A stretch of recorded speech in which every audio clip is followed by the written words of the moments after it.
cuál es el propósito de una empresa como Veolia. Para que una empresa sea próspera, tiene que ser útil. La venta y la compra es un proceso de confianza. Los mejores profesionales y las personas que más lejos llegan son las que tienen esa fortaleza de decir, me equivoqué y lo voy a decir ya. Gustavo Míguez es director de Veolia para la zona de Iberia y América Latina. Juan Pablo Díaz es Senior Vice President de Marketing y Sales Excellence para el grupo Veolia. Y hoy vienen a contarnos por qué importa trabajar de la mano del cliente y cómo usar esto como palanca de crecimiento para Veolia. ¿Por qué una empresa decide que la experiencia del cliente es algo tan fundamental como filosofía?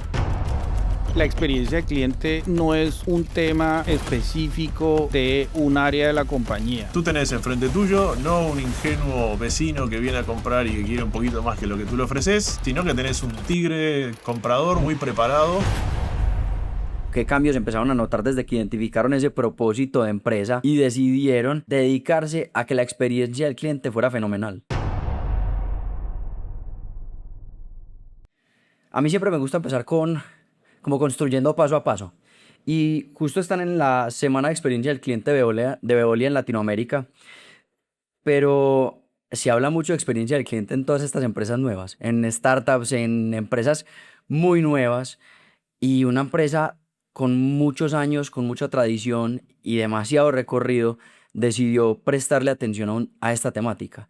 ¿Por qué una empresa decide que la experiencia del cliente es algo tan fundamental como filosofía?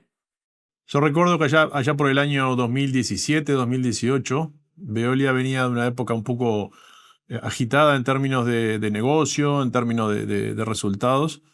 Y hubo todo un esfuerzo, un ejercicio de decir, bueno, ¿para qué existe Veolia, ¿no? ¿Cuál es el punto de que una empresa como Veolia exista? Es decir, busquemos el propósito de esta empresa, porque no es solamente hacer buenos resultados financieros, también estamos acá para algo más, queremos estar para algo más. Y en aquella época no lo teníamos tan claro, o sea, no todo el mundo tenía la misma visión de para qué estamos haciendo todo este esfuerzo de Veolia. Entonces empezó todo ese ejercicio de decir cuál es el propósito de una empresa como Veolia.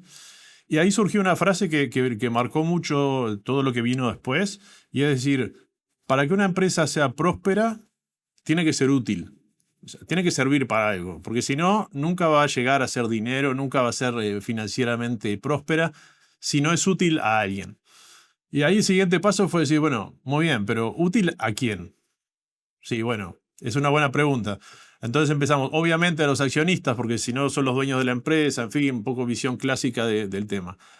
Pero después dijimos, pero también tenemos que ser útiles y tenemos que beneficiar a otros stakeholders. Por ejemplo, a los clientes, por ejemplo, a los empleados. Pero vaya, también a las comunidades locales, porque nosotros estamos insertos en esas comunidades locales y entonces cuando las comunidades locales no ven beneficio de nuestra presencia, tampoco nos consideran muy útiles.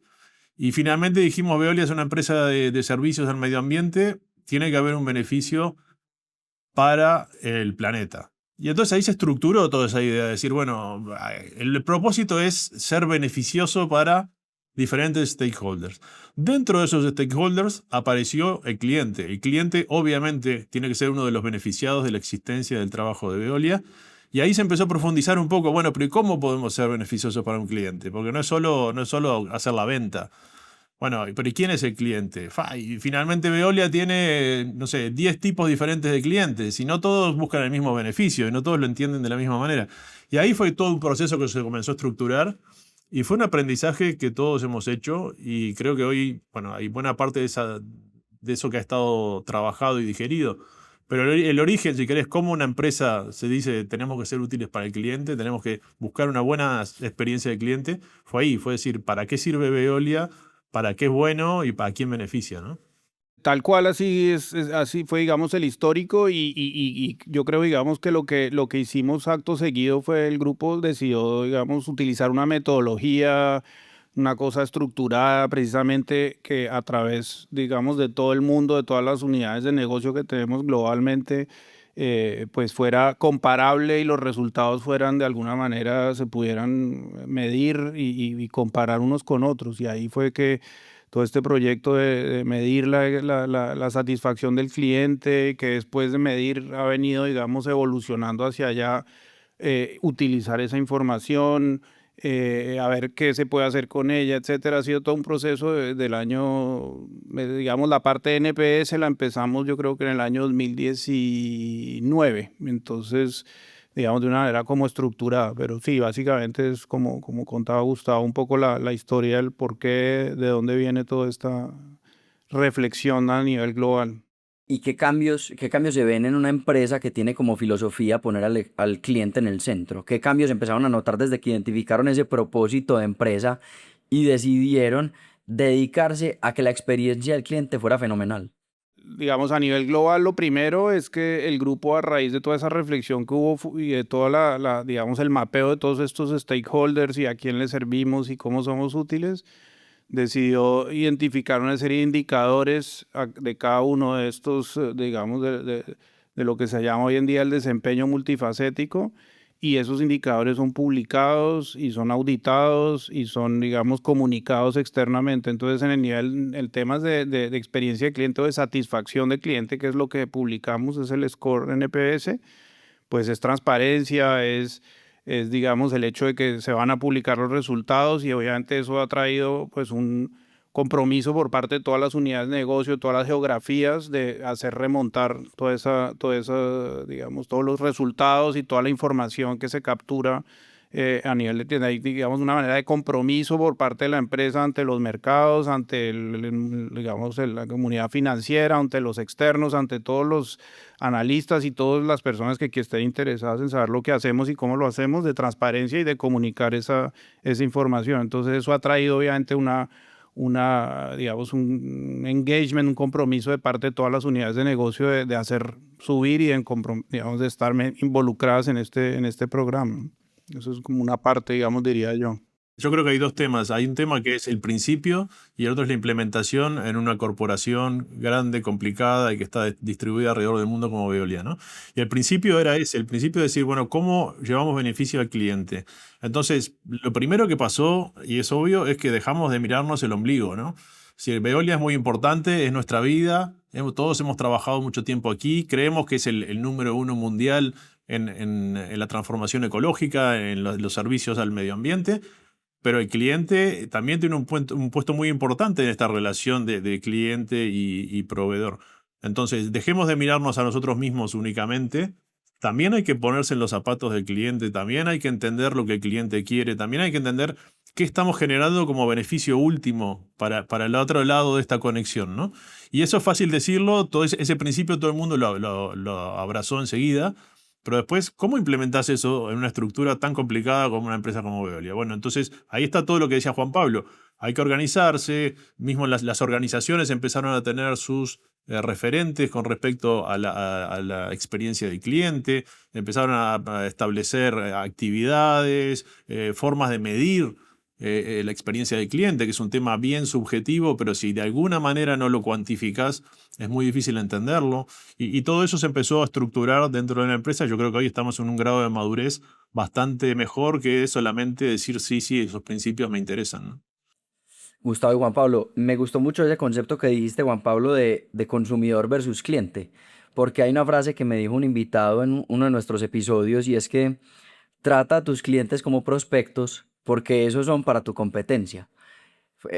Conecta todos los puntos porque es realmente entender que no podemos tomar por sentado, como en ningún área de nuestra vida, a las personas más importantes. Sin clientes no hay empresa definitivamente. Y claro, los stakeholders como los inversionistas son muy importantes, pero lo más importante es poder tener a los clientes para que esos stakeholders estén bien. Quería profundizar en algo porque definitivamente desde la mirada de ustedes que tienen una perspectiva más estratégica, mirando muchas áreas de Veolia, muchos equipos de Veolia, la experiencia del cliente tiene como mucho sentido a la hora de crear estrategia, de saber qué es importante, qué no es importante y cómo definir una visión a largo plazo. Pero me quiero ir como más al día a día. Quiero entender para ustedes cuáles son las habilidades más importantes que todas las personas en Veolia deberían dominar para poder brindar buenas experiencias a sus clientes. Desde el área comercial, desde el mercadeo, ¿qué es importante que una persona sepa que tiene que hacer bien para que los clientes se sientan satisfechos y felices con Veolia? Para mí, y creo que es un trabajo de todos los días, bueno, y no para mí, digamos, lo hemos transmitido a través de todo un set de formación a los equipos comerciales, pero que va incluso más allá, como dices tú, en todas las operaciones y todo el mundo. Escuchar, yo diría escuchar, eso es clave, escuchar lo que el cliente tiene que decir y probablemente lo que no sabemos, y muchas cosas no sabemos y tratar de entender. Y eso pasa por lo que decía un poco Gustavo ahora, veníamos, digamos, históricamente con una, más bien tratando de decirle al cliente todo lo bueno que podíamos hacer, qué era lo que éramos capaces de hacer, cómo lo hacíamos en otra parte, y hablábamos y hablábamos y escuchábamos poco, y venimos insistiendo hace mucho ya, digamos, hace ya unos 8 o 9 años en programas de formación de entrenamiento a los equipos comerciales en escuchar, en escuchar al cliente y saber qué es lo que este cliente, este sector o incluso dos clientes de un mismo sector no tienen necesariamente el mismo dolor, la misma problemática en un momento dado. Yo diría que eso es fundamental. Hay que estar bien a la escucha y tratar de entender cuál es el dolor o qué es lo que, en qué podemos nosotros realmente ayudar. Es esta famosa frase del mundo comercial de que el mejor vendedor es el que menos habla. Em, Sino que se dedica a escuchar y a entender verdaderamente las necesidades de los clientes. No sé si quieres sumar algo de las habilidades, Gustavo. Sí, realmente es un tema, es difícil, ¿no? Porque la habilidad de la escucha es un tema que es bastante difícil de desarrollar y es un tema que es difícil de cuantificar. Entonces, tú no lo podés poner en una job description. El tipo tiene que escuchar, ¿no? Entonces, pero es fundamental. Y ¿sabes cuándo te das cuenta? Cuando tú vas de repente convencido de que este cliente necesita un tratamiento de agua que se le vende Veolia, que es el mejor del mundo, y el tipo te dice, no, en realidad el agua ya la tengo resuelta, pero tengo un problema con mis residuos o tengo un problema con mi energía. Y entonces ahí estamos desarmados. O sea, siempre es una buena noticia, ¿no? Porque si voy por algo y consigo otra cosa, pero estamos desarmados y la única forma de poder captar esas oportunidades y poder entender es escuchar. Escuchar, preparar. Yo creo que la preparación es algo que nos faltaba anteriormente. Hoy estamos mejor, todavía no estamos en el óptimo, pero prepararse para conocer el cliente, entender el cliente. Por ejemplo, entender cuáles son los objetivos del cliente, porque el cliente que tenemos enfrente es un ejecutivo que tiene sus mismos objetivos y las mismas instrucciones de su corporativo, en fin. Y muchas veces vamos a las reuniones un poco desarmados, ¿no? Sin elementos suficientes. Entonces, yo diría, escucha y preparación son los elementos fundamentales para poder tener un buen diálogo, ¿no? Yo añadiría hoy con el temas de inteligencia artificial, cada vez más esto, si no preparas, el cliente ya preparó por ti, eso esto es segurísimo. Sí, Eso sí, hay que ir un clarísimo. paso adelante y insistir mucho en eso. Sí. Y no sé ustedes qué piensan sobre esto, pero aprovechando que hablas de este tema de la inteligencia artificial y de la tecnología, cada vez se vuelve más importante el contacto humano y la relación con el otro, más allá de cualquier cosa. Y yo creo que las relaciones con las personas son lo más importante cuando uno va a asegurar una buena experiencia al cliente. Y quería ahondar un poquito en una frase que se dice comúnmente en muchos países. Yo no sé si en inglés se diga, pero por lo menos en español se dice mucho. Y es la famosa frase de que el cliente siempre tiene la razón. ¿Ustedes qué opinan de eso? El cliente ha cambiado mucho, es decir, yo entiendo esa frase para un cliente de un pequeño comercio donde a veces actúa de manera caprichosa y entonces en aras de mantener un negocio de largo plazo uno puede absorber ciertos caprichos, es decir, el cliente siempre tiene razón para adelante, ¿no? Hoy en día la función del cliente con sus proveedores, con sus compras, está mucho más profesionalizada que antes. Entonces, ellos también se preparan, los clientes también se preparan para comprar. Entonces tú tenés enfrente tuyo no un ingenuo vecino que viene a comprar y que quiere un poquito más que lo que tú le ofreces, sino que tenés un tigre comprador muy preparado que es capaz de pedirte la sangre y el alma, ¿no? Entonces, creo que sí, el principio es cierto en la medida de decir, tenemos razón, hay que tratar de buscar la solución que favorezca al cliente y todo lo demás, pero todo tiene sus límites en la vida y Veolia también tiene sus límites. Y entonces es una negociación y hay que buscar un buen balance, un buen equilibrio donde haya dos ganadores y no un ganador y un perdedor. Lo que hemos también constatado es que de los dos lados de la barrera es que en las negociaciones y en los acuerdos con los clientes, donde hay un ganador neto y un perdedor, eso no dura. Esa relación se va a romper 6 meses después, un año después, 2 años después, se va a romper. Entonces, el gran desafío es obtener un balance de beneficios para las dos partes, ¿no? 100%. Antes se veía esta perspectiva de que la negociación es quien más ganaba, pero realmente un buen negociador lo que busca es que ambas partes se lleven lo justo a su casa. Em, Tenía una pregunta. Juan Pablo hace un rato dijo que tenían muchos tipos de clientes y no solamente muchos tipos de clientes en empresas, sino que también le venden a muchas personas, a diferentes cargos, roles. Me gustaría entender una persona que llega a una empresa, ¿cómo se asegura de que la persona con la que está hablando se sienta bien? Porque esa primera persona con la que hablas quizás te abre la puerta o te la cierra de un portazo. ¿Cómo logras que la experiencia del cliente no solo vaya cuando estás prestando en servicio, sino cuando estás abriendo las puertas con cada una de estas personas? A ver, efectivamente y el proceso nuestro de venta pasa por distintas etapas y por muchos interlocutores algunas veces que hay que saber entender, identificar. Yo creo, digamos, la venta y la compra, las dos, eso es un proceso de confianza. Es decir, tú compras porque confías en el otro o en el producto o en el servicio o en que la persona que me está ofreciendo es confiable o que la trayectoria de la empresa es confiable, etcétera. En la medida en que uno logre que esa confianza se genere con la persona con la que, el interlocutor con el que estás hablando, él va a poder hablar más, va a poder darte más información, pero además se va a generar una relación cada vez más estrecha que te va a permitir, digamos, pasar, digamos, ya a la pura parte transaccional de venta y compra, que al final es el objetivo último, pero tiene que haber esa relación de confianza. Entonces, ¿cómo?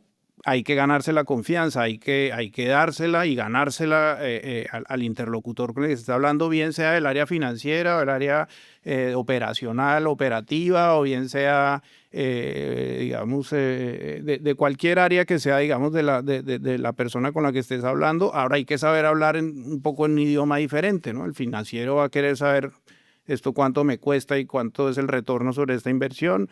El operativo quiere saber cómo estoy seguro de que esto no me va a fallar ni mi planta se va a parar, etcétera, etcétera. Pero siempre es buscando que esa relación de confianza se dé, ¿no? Juan Pablo pregunta, ¿y qué te ha servido para crear esa confianza a lo largo de los años? No hay una fórmula mágica. Yo creo que es un poco todos los skills que tratamos un poco de que los comerciales vayan desarrollando cada vez más, y cada quien tiene, digamos, sus puntos fuertes y sus puntos débiles. Yo creo que empieza, como decíamos ahora hace un rato, sobre la escucha. Hay que dejar que el otro hable, escuchar, preguntar, ser capaz de entender. Yo creo que la confianza también se da por el hecho de, pues, demostrar lo que hemos hecho en otras partes, y esa demostración de lo que hemos hecho y de que lo hemos hecho bien, el que mejor la puede dar es otro cliente, y por eso el tema de experiencia de cliente es fundamental. Es decir, en la medida en que sea otro tercero el que diga, este servicio me interesa, me gustó, Veolia lo está haciendo bien, tiene mucho más peso que lo diga yo, comercial de Veolia, o yo, gerente de Veolia, o el que sea, ¿no? Entonces, digamos, es una serie de componentes que se van sumando para, digamos, ir generando esa confianza, el recorrido que tiene el grupo, etcétera. Bueno, en fin, la forma en cómo discutes. Hay una serie de, digamos, cantidad de cosas que se van elaborando poco a poco, pero yo diría que esas, digamos, así como de manera principalmente. Te voy a hacer una pregunta difícil porque no tiene una respuesta muy, muy concreta, pero si pudieras como multiplicar una habilidad en todas las personas que están en Veolia, es decir, que todas las personas de la empresa, pues y del grupo puedan tener, ¿qué habilidad les darías para poder crear esa confianza con los clientes? ¿Cuál ha sido la más importante, más allá de la reputación de la empresa, más allá de todo lo que han logrado y la confianza que tienen en el mercado? ¿Qué le darías a cada una de las personas en Veolia? Yo diría primero una visión general de nosotros, del cliente, de la situación, porque hoy pasa que estamos quizás muy fraccionados, ¿no? Y entonces el contable sabe facturar, pero no tiene ni idea de lo que pasa del otro lado. El que está en la planta no le importa mucho si el cliente paga o no paga. El abogado firmó el contrato y ya, pero no se interesa mucho a lo que sigue después. Estamos un poco trabajando sectorizados en silos, y eso es un poco una imagen dramática, pero un poco pasa. Entonces, lo que es importante es que la gente que tenga relación con el cliente pueda tener una visión un poco más amplia del cliente, de nosotros mismos y de lo que estamos tratando de conseguir juntos, ¿no? Eso es el número uno. Y número dos, yo diría honestidad y humildad, ¿no? Cuando tú te paras frente a alguien y estás tratando de generar una confianza, si no sos honesto y no sos medianamente humilde, es muy difícil crear una relación, crear un lazo, ¿no? Y yo diría, bueno, eso me parece que son. Después podríamos seguir, por supuesto, background técnico, conocer lo que quiere vender, conocer a qué sí, pero hay una lista de 20 cosas. Yo diría, lo fundamental me parece un poco de visión estratégica, y después en trazos personales de honestidad y humildad. Yo creo que para tratar de convencer a alguien, eso es esencial, ¿no? Somos una empresa de ingenieros, básicamente, históricamente, y todavía lo somos, y es normal porque ofrecemos soluciones técnicas y muchas veces nuestro interlocutor digamos, tiene un nivel técnico importante y hay que saber hablar ese idioma técnico. Yo, si hubiera una habilidad, sería tratar de olvidar un poquito a veces esa parte técnica y ese enamoramiento que tenemos los ingenieros por la solución, la cuestión puramente técnica, y pasar a un plano un poquito más general, o una conversación un poco más allá. Muchas veces el problema no es exclusivamente ingenieril, a veces es un problema de presupuesto, a veces es un problema de timing, a veces es un problema de normativa. Y esa habilidad de dejar un poquito de lado nuestro lado, yo siendo ingeniero también, pero dejar nuestro lado ingeniero y tener una cosa más holística, como más abierta, como una conversación más amplia, es fundamental para poder capturar señales débiles a veces que no son así como tan, digamos, A, B, C, ¿no? Quiero viajar un poco a las experiencias que ustedes han tenido como líderes y como empleados de Veolia. En todas las etapas que han vivido, ¿cuáles han sido esas experiencias con los clientes o esos momentos con los clientes que más les han enseñado? No sé si se acuerdan de algún momento que haya transformado la forma en la que ustedes manejan sus relaciones con los clientes, en las que ustedes se relacionan internamente para que las cosas pasen. No sé si recuerdan algo que les haya cambiado la forma en la que piensan.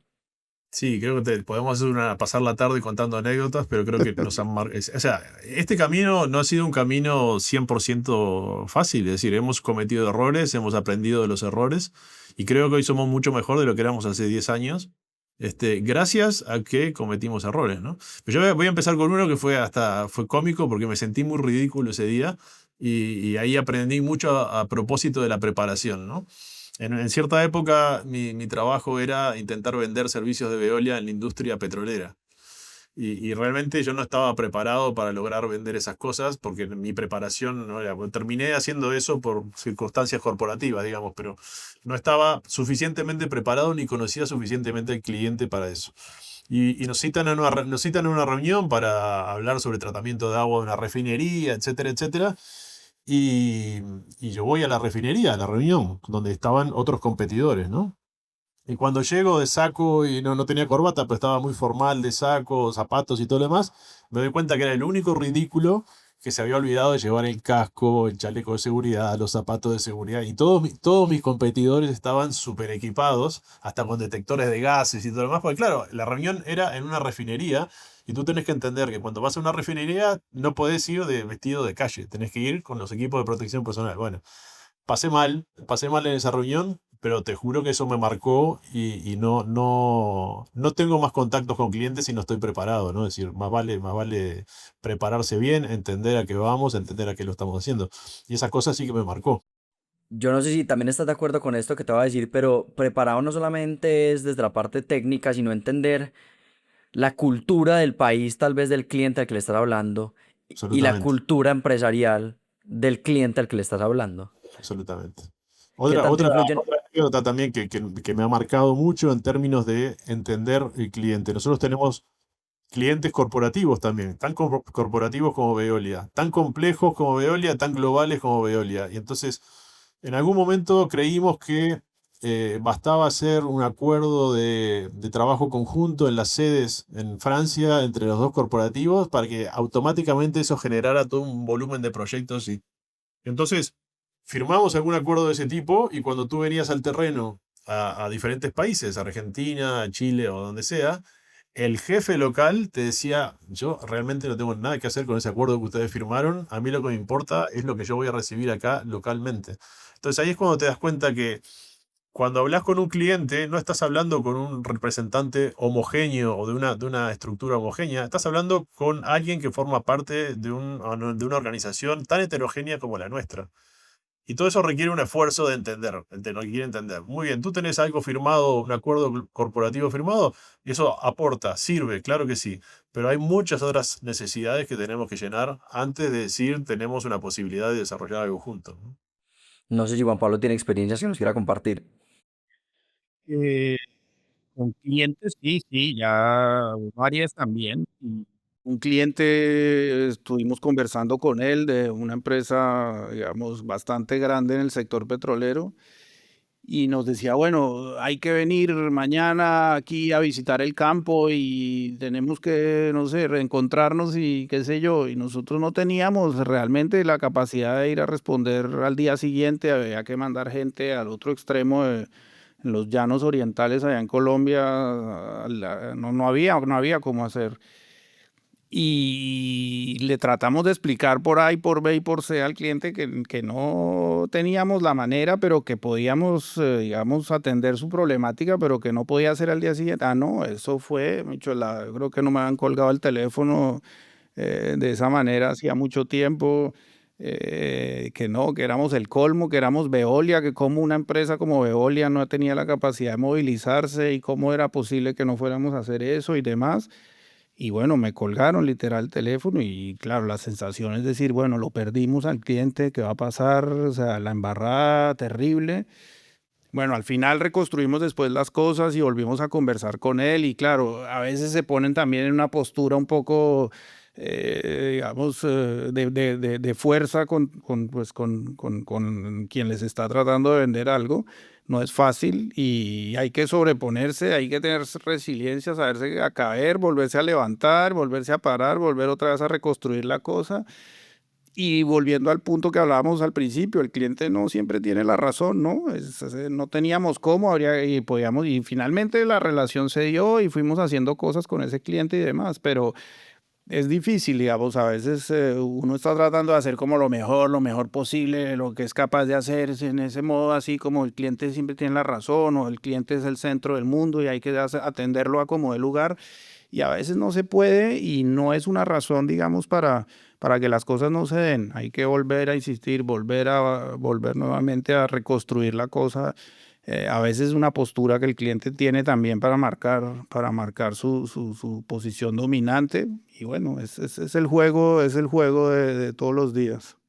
Yo no sé si ustedes estén de acuerdo con esto, pero yo puedo darme el lujo de decir estas cosas, pero a veces la mejor decisión es no cerrar un negocio. O sea, cuando hay demasiado que perder, cuando se está sacrificando el equipo, cuando se está sacrificando la operación, a veces lo mejor es no cerrar el negocio. Así duela. Así es Absolutamente, verdad. ¿Mm? absolutamente. No todos los clientes son clientes de esta compañía o de alguna otra, cualquiera que sea. Y nosotros tampoco necesariamente todas las empresas o todos los potenciales clientes son clientes de nosotros. O sea, eso hay que también entenderlo y de alguna manera aprender a vivir con eso, porque si no puede llevar a cosas negativas o a perjudicar sí, la operación o financieramente o qué sé yo. David, ahí hay un tema también que es una ventaja que nos da la situación de Veolia. Afortunadamente, por todo el trabajo que ha hecho Veolia, por la imagen que tiene Veolia y todo lo demás, actualmente hay más pistas, hay más proyectos sobre la mesa de los que Veolia lógicamente podría ejecutar. Entonces, tenemos también un cierto margen de selección nosotros. No tenemos que decir sí a todo, no tenemos que elegir cualquier proyecto. Hay proyectos que definitivamente tienen demasiados riesgos involucrados para nosotros o para los clientes. Y entonces Veolia ejerce un poco de selectividad en el punto de decir, hay cosas que no voy a pasar. Un proyecto ruinoso económicamente no lo vamos a hacer. Un proyecto que no tenga garantías de seguridad para los operadores no lo vamos a hacer. Un proyecto que tenga dudas acerca de la compliance en términos regulatorios o en términos de corrupción, no lo vamos a hacer. Y entonces, afortunadamente, estamos en una coyuntura donde Veolia tiene ese margen de selectividad. Y aleluya, ¿no? Es decir, lo ejercemos. Yo sé que para los colaboradores, para los compañeros que están en la calle tratando de vender todo el día, y está muy bien que estén en esa actitud, a veces cuando uno les dice, bueno, el proyecto que tú me presentás realmente no va a ser elegido porque tiene algunos riesgos, tiene algunos problemas, yo sé que es una frustración, pero tenemos que ser responsables y ejercer esa selectividad, porque hay veces que el balance entre los riesgos y los beneficios no se corresponde, ¿no? O de pronto tú elegís hacer otro proyecto o elegir otro cliente que tiene mejor balance de beneficios y riesgos que el que estamos discutiendo en este momento. Y esa selectividad yo creo que es importante y cuesta transmitirla un poco, porque por un lado le estamos diciendo a los compañeros, vamos a la calle a vender, a vender, a vender, y por otro lado cuando vienen les tenemos que decir, bueno, sí, pero cuidado con esto, ¿no? Entonces, es una posición que es difícil de transmitir, pero es que es parte de la responsabilidad nuestra como responsables de unidad de negocio, ¿no?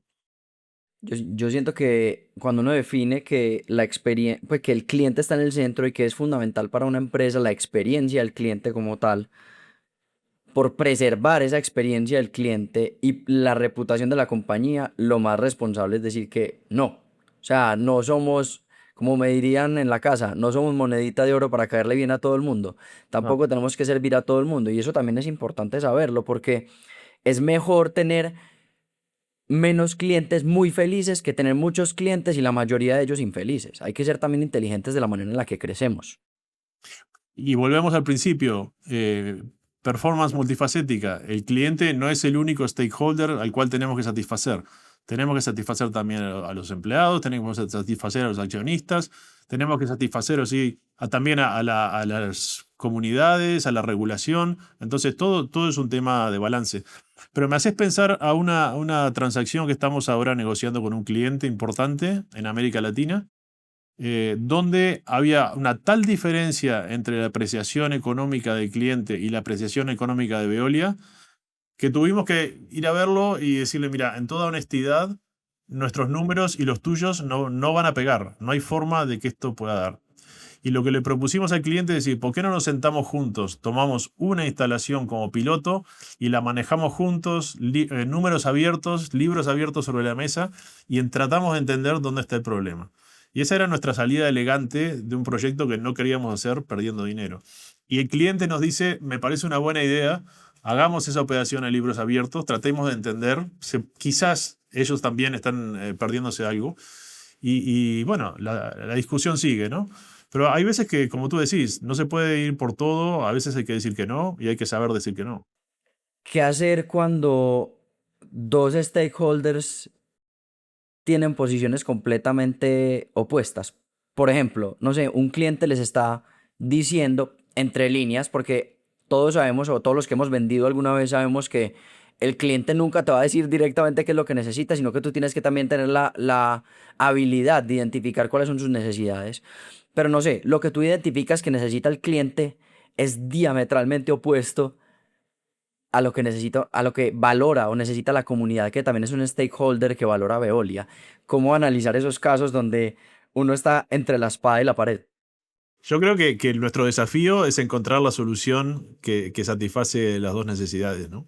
Es decir, no hay otra forma. Es nuestro desafío profesional. Y en general las hay. Yo diría que veo ese planteo que tú haces de decir, bueno, el cliente contra la comunidad, en general no lo hemos visto tan nítido. Creo que siempre se pueden encontrar soluciones intermedias, soluciones de balance, soluciones que... Y ahí es otro punto que es importante que a veces nos falta, es que nosotros muchas veces tendemos a responder estrictamente a lo que el cliente pide. Y muchas veces no tenemos esa proactividad o esa iniciativa de decir, bueno, pero ¿y qué tal si además te propongo tal cosa? ¿Y qué tal si lo hacemos de tal otra manera, ¿no? Y ahí yo creo que es donde Veolia se diferencia mucho de la competencia, porque creo que una de las características de Veolia es que hacemos trajes a medida, o sabemos hacer trajes a medida. Entonces, a veces el cliente te va a pedir una solución estándar y lo que necesita realmente es un traje a medida. Y bueno, yo creo que hay que comprometerse en eso. No veo claramente que una empresa como Veolia pueda estar entre la espada y la pared. Es decir, hay que encontrar una solución. Yo creo que, a ver, el grupo tiene una serie de no negociables que claramente, digamos, y que, digamos, espero, son claros para todos los managers a nivel global y han insistido mucho y el grupo, digamos, ha desplegado mucho sobre estos fundamentales de la compañía y cuáles son los no negociables. Entonces, a partir de ahí hacia arriba, pero de ahí hacia abajo claramente no. Después, que una cosa sea muy benéfica para un cliente, pero completamente en contra de la comunidad, no estoy seguro que existan casos así, porque al final también el cliente tiene sus stakeholders y también se tiene que interrelacionar dentro de la comunidad y también tiene lo que llamamos muchas veces licencia para operar, en donde nosotros más bien podemos es venir a ayudar y a fortalecer. Y a que esas cosas se den de la mejor manera. Y yo creo que, y de manera general, la experiencia que yo he tenido, el cliente agradece que le demos esos, digamos, otro punto de vista y otras perspectivas de cómo atacar un problema o buscar una solución a algo que él está necesitando. Y eso yo creo que lo valoran y creo que es parte de lo que, como dice Gustavo, es parte de nuestro diferencial. Y es la obsesión de lo que tenemos en marketing permanentemente, es cómo transmitimos ese diferencial que tenemos a los clientes y se los hacemos ver de verdad que no es fácil, tenemos montones de cosas, no podemos estar echando todo el cuento a todo el mundo de la misma manera porque es demasiado largo, no todo el mundo le interesa, pero hay que buscar la manera de pasar el mensaje porque somos realmente la solución adecuada, diferentes a la competencia. Y parte de esa diferencia es eso, es ser capaz. Creo que tenemos un equipo, digamos, muy potente que es capaz de adecuar, hacer el traje a la medida, como decía Gustavo, o de adecuar soluciones específicas que logren hacer que el proyecto sea benéfico para el cliente y para la comunidad, por ejemplo, cosas de ese estilo. Y para Veolia. Y para Veolia, claramente. Claramente. Juan Pablo, aprovechando que dijiste no negociables y que los managers los tenían claros, a mí lo más valioso o lo que me parece más valioso, pero una de las tareas más difíciles es que todo el mundo en una organización tenga todos los mensajes claros. Y quiero aprovechar este espacio que estamos sentados aquí para entender cuáles son algunos de esos no negociables. ¿Cuáles son mejor dicho, puntualmente, cuáles son los no negociables que te gustaría que todo el mundo tuviera en una hojita al lado de su escritorio siempre que se sienta a trabajar? Ok, bueno, hay una serie, hay, digamos, claramente temas de corrupción, digamos, evidentemente son no negociables dentro de la compañía y ha habido un despliegue enorme de formación para todos los managers sobre los temas de compliance, digamos, de cumplimiento con las normas, con la ley, etcétera.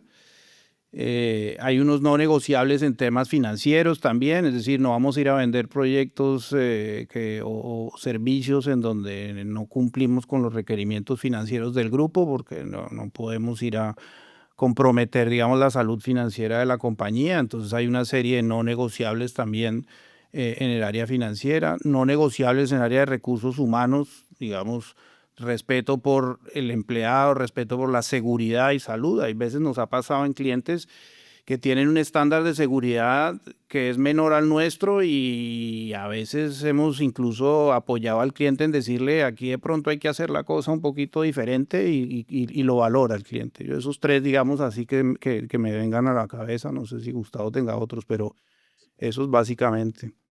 Esas son las dos explícitas en la organización. Luego hay una cantidad de no negociables implícitos que tiene que ver con ciertos niveles de rentabilidad mínimo para las inversiones, que tiene que ver con ciertos estándares técnicos de diseño o de operación para las instalaciones.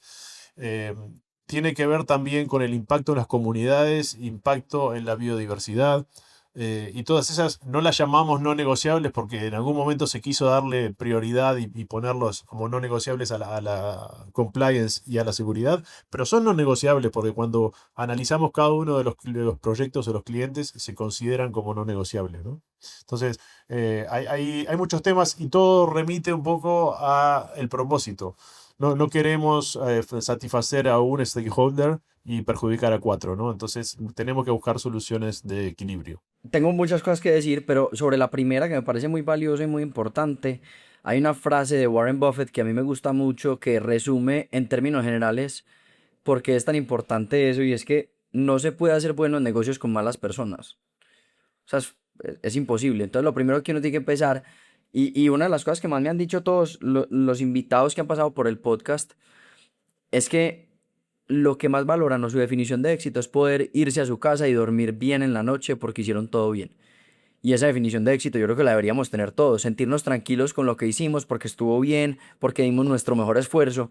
Y eso me lleva a algo que me parece importante preguntarles, porque ahorita estaban hablando sobre este traje que hay que armarle a los clientes para que estén satisfechos, construir a veces en conjunto para poder llegar a esa solución que les sirve y que van a hacer que estén felices con Veolia.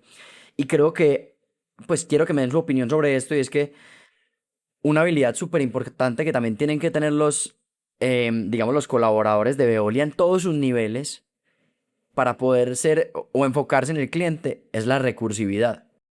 Es esa habilidad de buscar soluciones cuando a veces todo parece nublado. No sé ustedes qué opinan sobre eso. Yo creo que sí, recursividad es el término, digamos, que conocemos en Latinoamérica para eso, sí, claramente hay que, el grupo lo ha de alguna manera llamado el copiar y adaptar, ¿no? Tenemos un montón de cosas que hemos hecho en otras partes del mundo que probablemente son replicables en regiones como Latinoamérica, por ejemplo, para clientes de Latinoamérica, pero que hay que adaptar al contexto local. Y esa capacidad, digamos, puede llamarse recursividad o de otra manera, de haber dicho, listo, yo entiendo que aquí la cosa es un poco distinto, aquí la norma es diferente, aquí me tengo que adaptar a esto, el cliente está buscando una solución que sea adaptada a su realidad local, es fundamental. Y eso digamos, para nosotros es clave.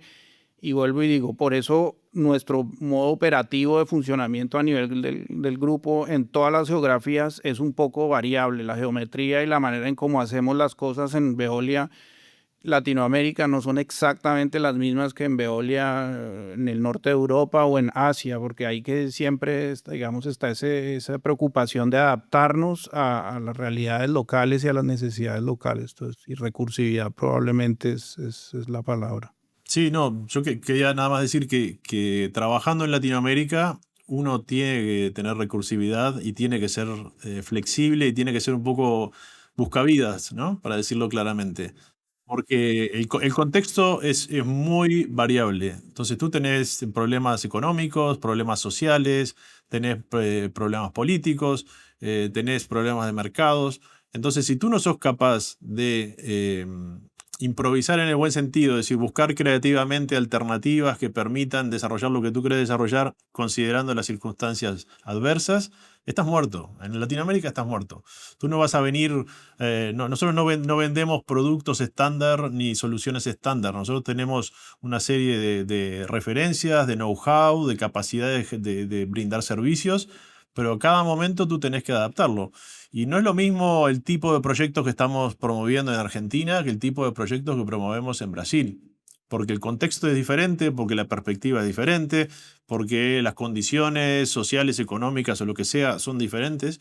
Y entonces tenés que ser extremadamente flexible, ¿no? Yo quiero hacer como no sé si un playbook o como una guía.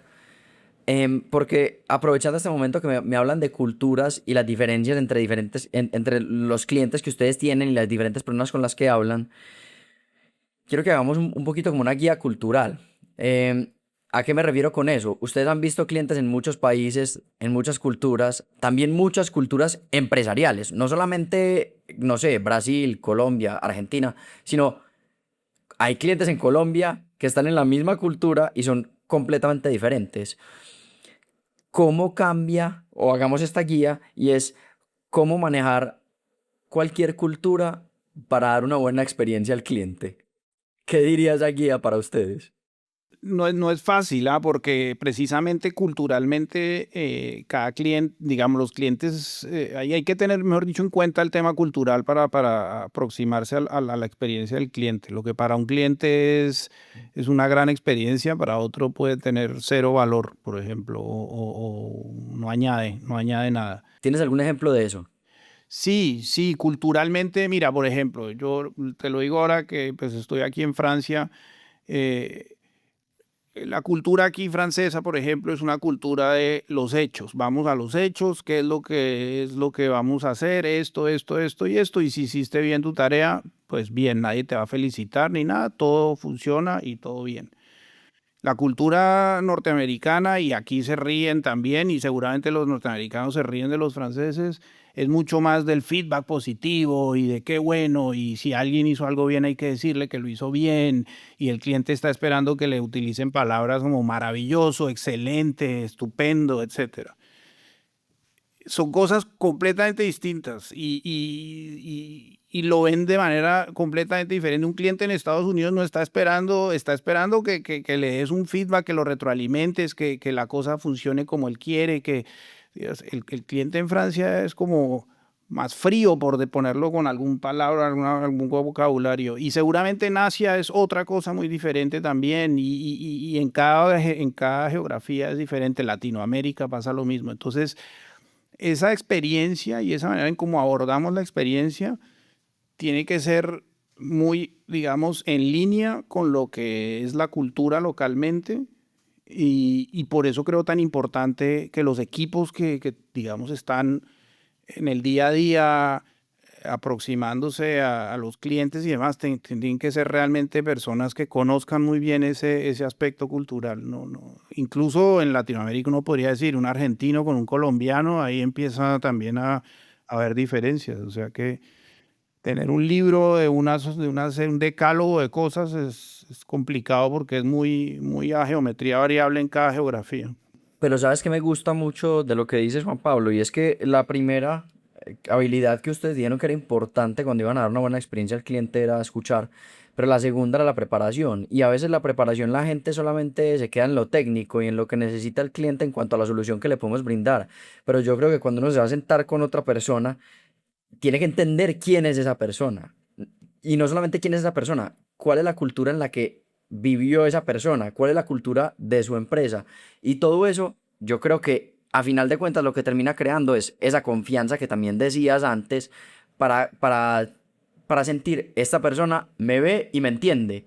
Y creo que eso es fundamental para cualquier negocio, ni siquiera solo para la venta. Luego de la venta, si tú no entiendes a tu cliente y no estás constantemente hablando con él y entiendes qué valora y qué no, la experiencia del cliente va a ser terrible. O sea, lo primero que se logra es la venta. Ese es el hito número uno, pero la gente cree que en los negocios ahí se acaba.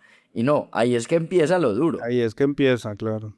Sí, David, yo no me animaría a dar recetas porque hay una variedad de situaciones tan grandes que no es solo, o sea, el país y la cultura de cada país, que digamos también entre nosotros, ¿no? Latinoamericanos somos un poco diferentes, pero somos bastante parecidos. Entonces, eso no es, me parece, el primer eje de influencia. Hay una cantidad de otras condicionantes, es decir, no reacciona igual un alcalde que tiene elecciones en 5 años que un alcalde que tiene elecciones el año que viene. No es lo mismo el director de una fábrica de food and beverage que tiene una consigna de bajar su huella de carbono que el que está perdiendo plata y necesita empezar a ganar rápidamente.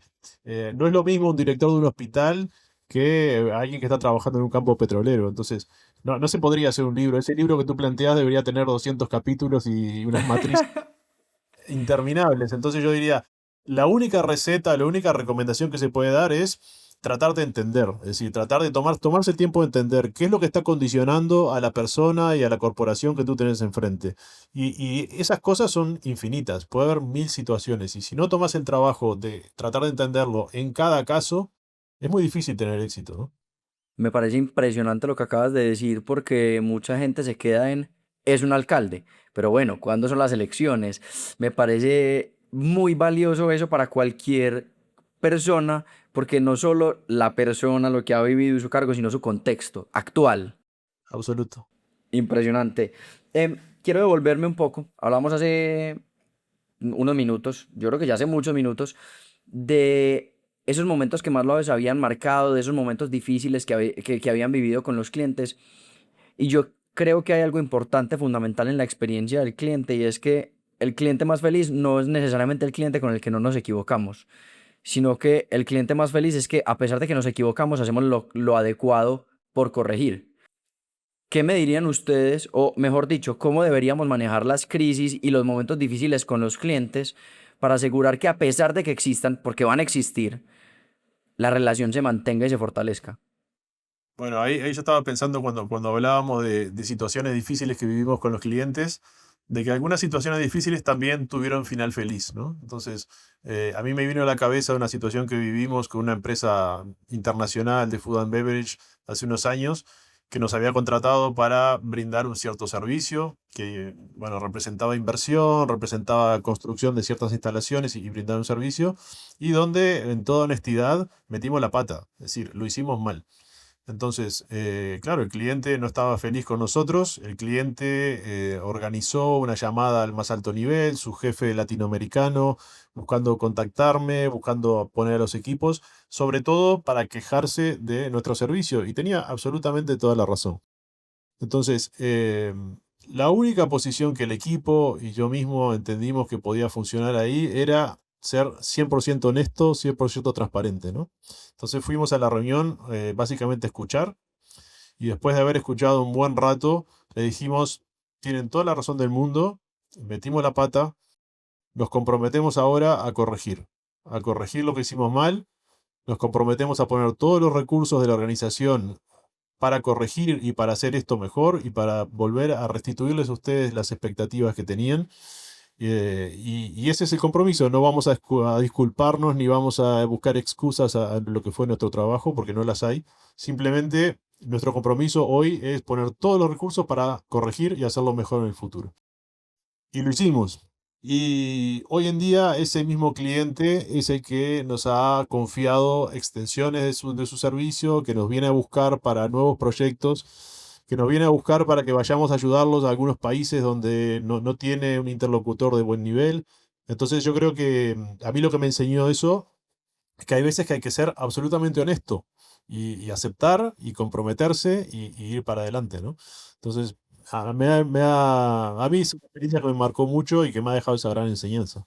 Utilizando un poco el mismo ejemplo, pero a la inversa, cuando va bien la cosa, que a veces es como que cuando todo va bien nadie dice nada o a veces le dicen a uno gracias porque todo va muy bien, pero uno se preocupa menos, ¿no? Y toma menos acciones. Yo creo que cuando las cosas van bien digamos, insistimos mucho nosotros en ir llevando, digamos, con un récord, un track record de las cosas que van saliendo bien y por qué hemos logrado y qué indicadores hemos logrado mejorar, etcétera, en nuestra relación digamos, con ese cliente, porque al momento de volver a discutir sobre si seguimos o no seguimos juntos o si queremos hacer más cosas o no nuevas cosas con ese cliente, es fundamental poderle decir, mira, aquí empezamos el antes y el después, ¿no? Así, esto hicimos y esto hicimos. Entonces, tanto en lo negativo, ser capaz de tomar, digamos, las riendas del asunto y decir, sí, lo hicimos mal y lo vamos a mejorar, como en lo positivo, llevar el récord de las cosas para poderle decir, mire, a veces yo digo que a veces somos demasiado buenos, digamos, nos falta a veces eso, como decir, oye, lo hemos hecho bien, esto no sería capaz de hacerte lo otro igual de bien como te lo hago yo, pero no tenemos la data, no tenemos la información a veces, entonces hay que también, digamos, echarnos flores y ser capaces de decir, bueno, lo hemos hecho bien, sigamos juntos, o dame más, o hagamos más cosas a los dos, ¿no? Sí, y si me permitís, Juan Pablo, ahí lo que tú mencionás es exactamente así, y no es echarnos flores, es parte del trabajo de solidificar una relación. Cuando todo sale bien, tenemos un interlocutor, que es el que firmó el contrato o al que vemos todos los días en la fábrica o es el director de ingeniería de la municipalidad. Y estamos dependiendo pura y absolutamente de la relación con esa persona. Y no somos capaces de transmitir a todos los niveles de esa corporación los beneficios que Veolia les está trayendo a la corporación, no a esta persona en particular. Y las relaciones humanas uno a uno son frágiles, es decir, hoy podemos estar muy bien, mañana por cualquier motivo se pueden dañar y no hemos sabido transmitir a la corporación todo lo que Veolia les ha dado. Entonces, ese ejercicio que tú mencionás, recolectar la información, ponerla en forma y comunicarla periódicamente a nuestro cliente, no a la persona, sino a la corporación o a la entidad o al municipio que está detrás, me parece que es algo muy importante para salvaguardar una relación de largo plazo, ¿no? Hay algo que a mí me marcó muchísimo cuando estaba en uno de mis primeros trabajos, y es que el dueño de la empresa tenían una reclamación gigante. Pues me imagino que en términos de Veolia no sería tan gigante, pero igual era muy grande para la empresa y muy representativa. Y me acuerdo que el señor tenía por ahí 71, 72 años. Estaba sentado en la junta con todos los gerentes. Yo estaba ahí también sentado escuchando y le dijo: señores, me puedo quedar en la calle, pero le respondemos la reclamación una por una, porque yo puedo perder mi plata, pero nunca mi nombre. Y yo creo que más negocios en la vida se han perdido por no dar la cara que por equivocarse. Yo creo que es No, ahí uno estamos de de los... acuerdo. Eso es lo que construye la reputación de una compañía y en una compañía como Veolia con 170 años, pues es muchos años de reputación. Entonces, es algo que, digamos, es algo que es un apalancador para ir a buscar más negocios porque le puedes decir al cliente todo lo bueno que has hecho a lo largo de todos estos años, pero también es una cosa que hay que cuidar y saber, digamos, mantener y siendo capaces de ir a decir, sí, lo hicimos mal y vamos a responder por esto, es una acción concreta, sí.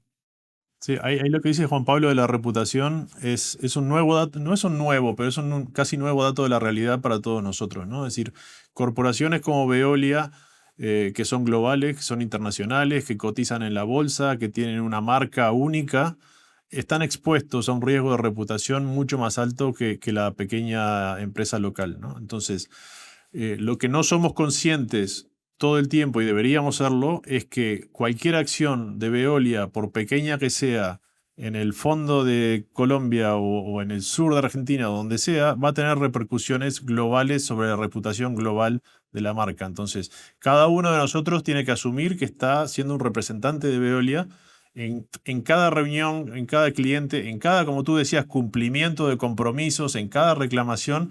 No es Gustavo que está frente al cliente tal, es Veolia que está frente a un cliente y que tiene que defenderla su reputación y que tiene que dejarla sobre todo en alto, siendo una empresa honesta y cumplidora y que transfiere ese beneficio, ¿no?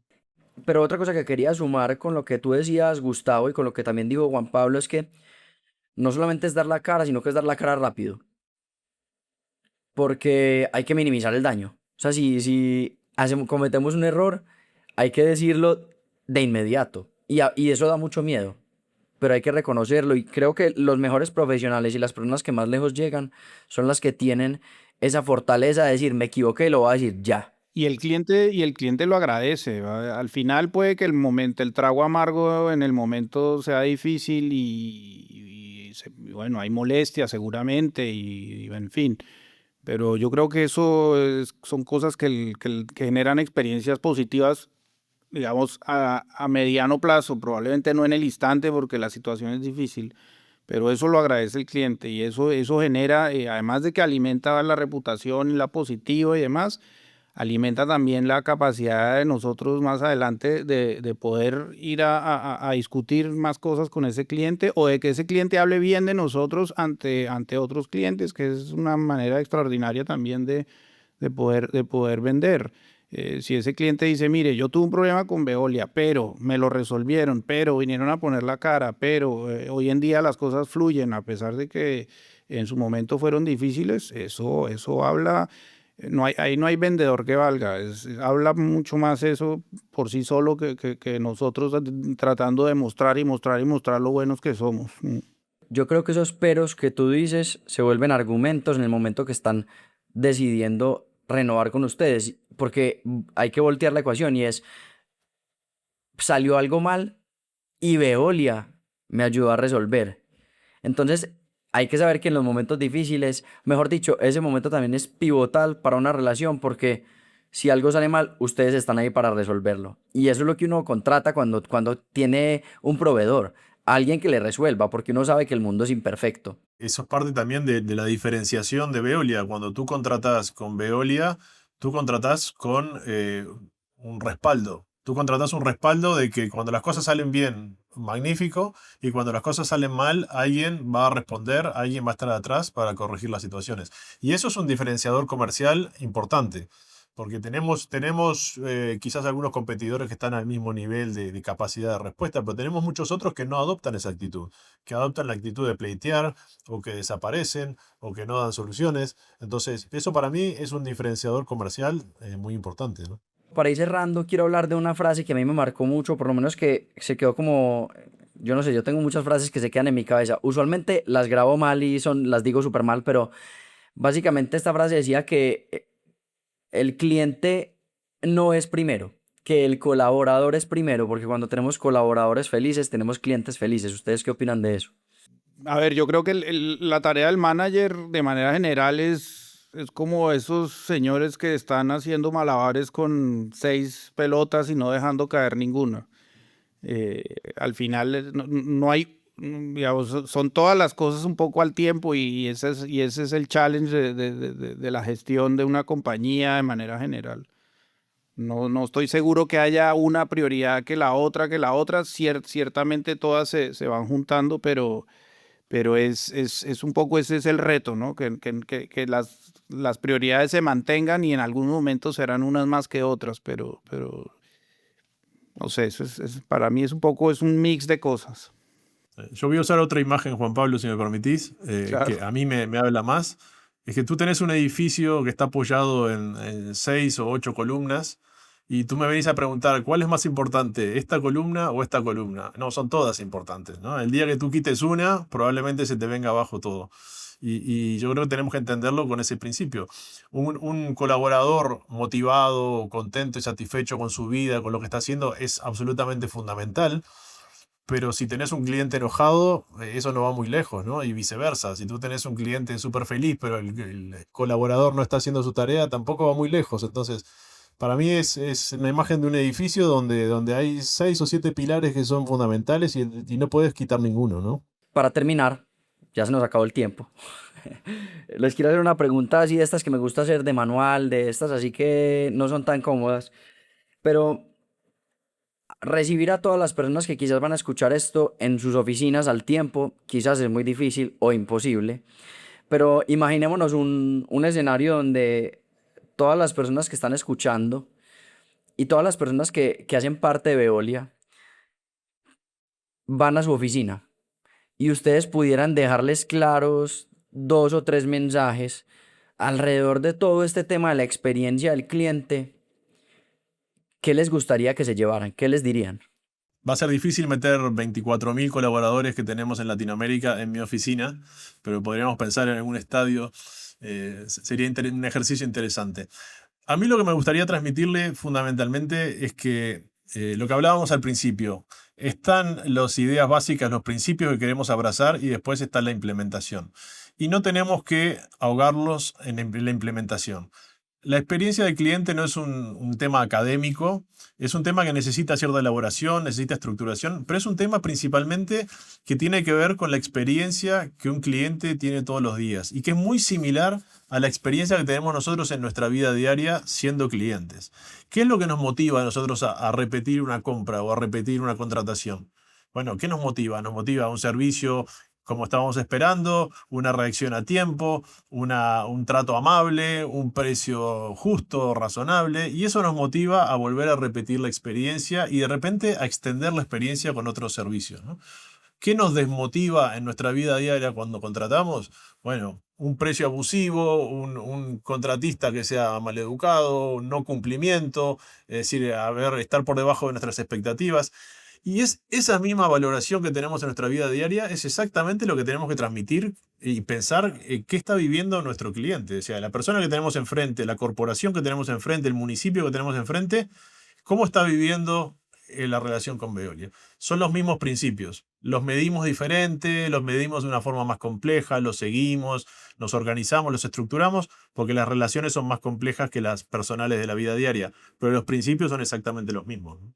Me encanta. A ver, yo qué mensaje trataría de dejar.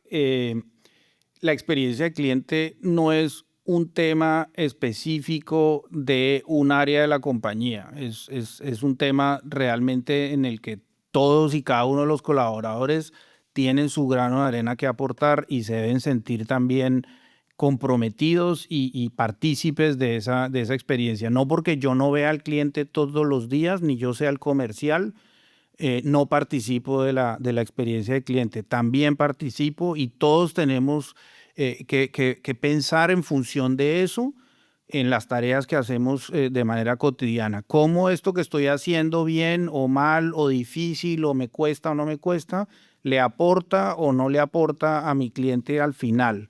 Es tarea de todo el mundo. Todo el mundo se debe sentir implicado de alguna manera. No es el área de marketing, no es el área de experiencia de cliente, no es el área X o Y. Es todo el mundo y todos podemos aportar. No importa que no estemos todos los días frente al cliente hablando con él o discutiendo o negociando, lo que sea. Sí, me gustaría dejar un último mensaje para terminar la conversación. Es que cuando tuve una conversación con un tipo que es referente de servicio al cliente en Latinoamérica, me dijo lo siguiente: el reto de la vida es el reto del servicio. Entonces, cuando estemos relacionándonos con otros en cualquier ámbito de nuestra vida y sobre todo cuando estén representando a Veolia, siempre intentar que la otra persona se sienta bien servida. Yo creo que eso es muy satisfactorio para todas las partes y da muy buenos resultados para todos. Así que nada, Gustavo, Juan Pablo, mil gracias por esta conversación. Me la disfruté mucho, aprendí mucho yo y espero que todos los que escuchen y estén escuchando esta conversación les encante lo que vieron. Mil gracias. Gracias a ti, Darío. Gracias a ti. Muchas gracias por la invitación. Un placer.